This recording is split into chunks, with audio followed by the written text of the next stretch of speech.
தமிழ்கோரும் நல் உலகிற்கும் ஆன்மீக ஜோதிட நல் உள்ளங்களுக்கும் நமது ராகு வாழ்க அஸ்ட்ரோ டிவி யூடியூப் சேனல் நேயர்களுக்கும் உங்கள் அன்புக்குரிய ஜோதிட நூலாசிரியர் ராகு வாழ்க ரமேஷ்குமாரின் இனிய வந்தனம். அடியனின் வாட்ஸ்அப் கைபேசி எண் 9629159717.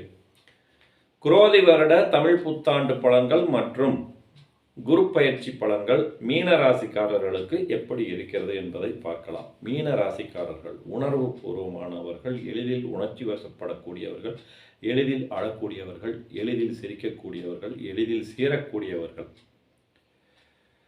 மீன ராசிக்காரர்களுக்கு ராசியில் ராகு, ஏழில் கேது. ஆகும்னா பொசுக்கு பொசுக்குன்னு கோபம் வரும், பொசுக்கு பொசுக்குன்னு கண்ணில் தண்ணி வந்துடும். ரொம்ப உணர்ச்சி வசப்பட்ட ஒரு இதில் இருக்கீங்க. அதுவும் இந்த வருட தொடக்கத்தில் பார்த்தீங்கன்னா புதன் நீசமடைந்து இந்த ராகுவோட சேர்க்கை பெற்றிருக்கார். கூட்டாளிகளோட பிரச்சனை, நண்பர்களோட பிரச்சனை, வாழ்க்கை துணை கணவனுக்கு மனைவியோட பிரச்சனை, மனைவிக்கு கணவனோட பிரச்சனை, இப்படியெல்லாம் இருக்குது. ஒரு சிலர் காதல் திருமணம் புரிவதற்கும், அதுவும் மதம் மாறி மரபுகளுக்கு மீறி திருமணம் புரிவதற்கும், அப்படி புரிந்தவர்களுடைய திருமணம் பிரிவதற்கும் வாய்ப்புகள் உண்டு. கவனம் தேவை.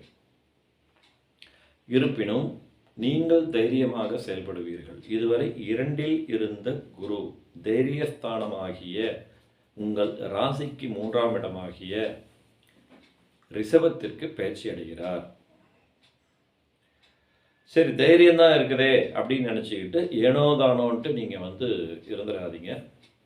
எப்படி வேணாலும் பேசலாம் பண்ணலான்ட்டு. தைரியத்தில் முரட்டு தைரியம், அசட்டு தைரியம், குருட்டு தைரியம்லாம் இருக்குது. அவர் கிருத்திகை நட்சத்திரத்தில் தான் பயணிக்கிறார். வைகாசி 30 வரைக்கும் பொறுமையாக இருக்கணும். 30க்கு மேலே தான் அவர் ரோகிணி நட்சத்திர காலில் சஞ்சரிக்கிறார்.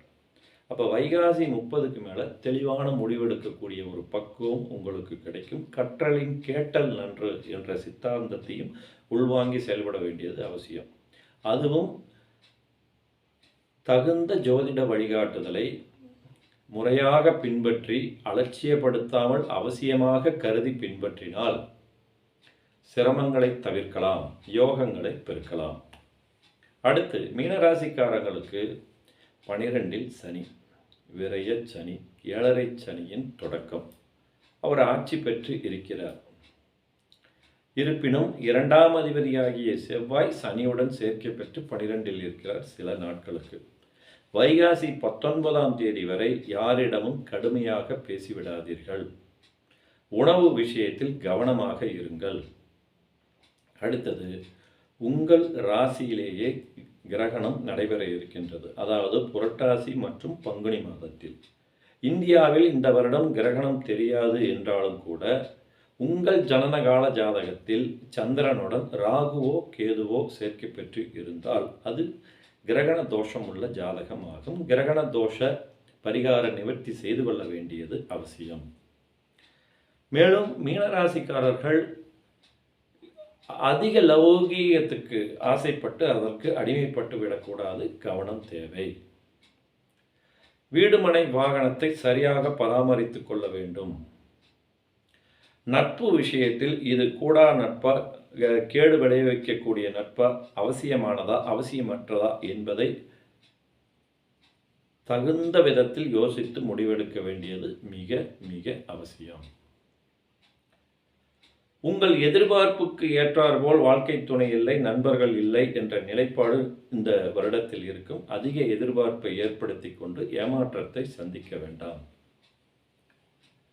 மொத்தத்தில் மத்தியமமான பலன்களாக இந்த வருடம் அமைகிறது.